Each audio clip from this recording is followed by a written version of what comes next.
Hey everybody, this is Bankroll of Complexity Crew. Today we're going to talk about coercion and the 7 red flags so that by the end of the video you have an anti-coercion toolkit that you could use.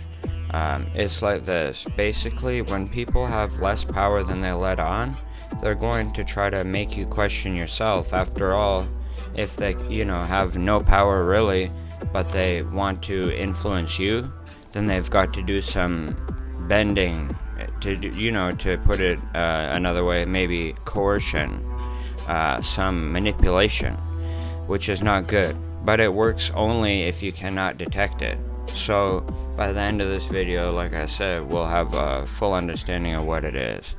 So usually it starts as an uncomfortable yes. Have you ever said yes to something and immediately felt not okay with it, or like a feeling in your stomach? That was probably because you were coerced. Have you ever agreed to do a favor, go on a date, or make a purchase even though you didn't really want to? You probably were coerced. So it's like this. Sometimes we say yes when we mean no because of social pressure, not wanting to be rude, fearing conflict, and just wanting to be liked, because that's a human thing. That feeling where we feel in our stomach not okay when we're being messed with, it's often our internal response to trying to warn us that that is the case. So coercion is pressure or persuasion that limits or overrides our ability to choose freely. So it's not a discussion, it's manipulation. The immediate red flags, like rushing, so the tactic will be like this. It's a one-time offer. You have to decide right now. Don't think about it, just do it. Why it works is because it denies you the time you need to think critically, consult others, or listen to yourself even, where you could have made a better decision.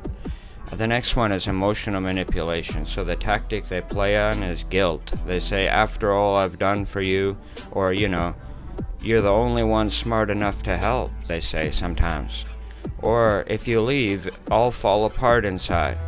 Why it works, it triggers our empathy and desire to be a good person, but in doing so, sets unrealistic boundaries which are gonna screw with us later. Doubting and diminishing is another tactic they use. They go, you're being too sensitive.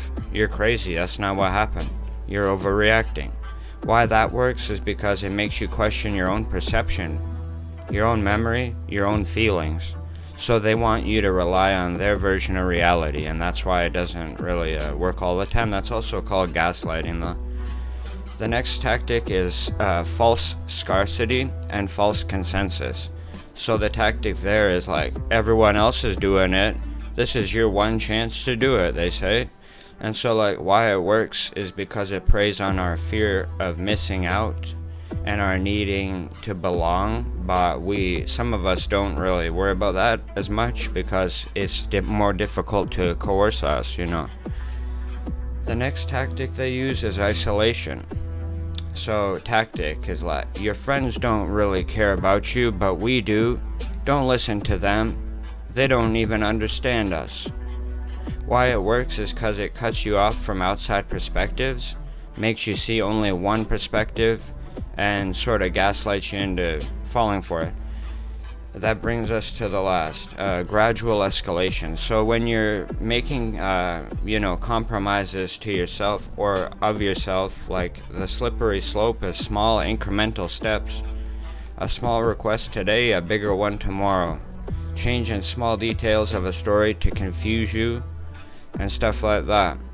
Why it works is because that's the boiling frog effect. You don't notice the temperature rising until you're the boiling frog, I guess. The strategic means they imply or overtly smuggle it is like this. If you don't do this, I'll tell you a secret, I'll break up with you, you'll be fired. Why it works? Because it creates enough fear in somebody that the cost of saying no seems too high. Alright, so if that was a good enough explanation for you guys to have learned something, please leave a like, subscribe, and a comment as well, because we need to share this type of information. It empowers all of us, not just some of us. So thank you for watching, and we'll see you next episode. Peace.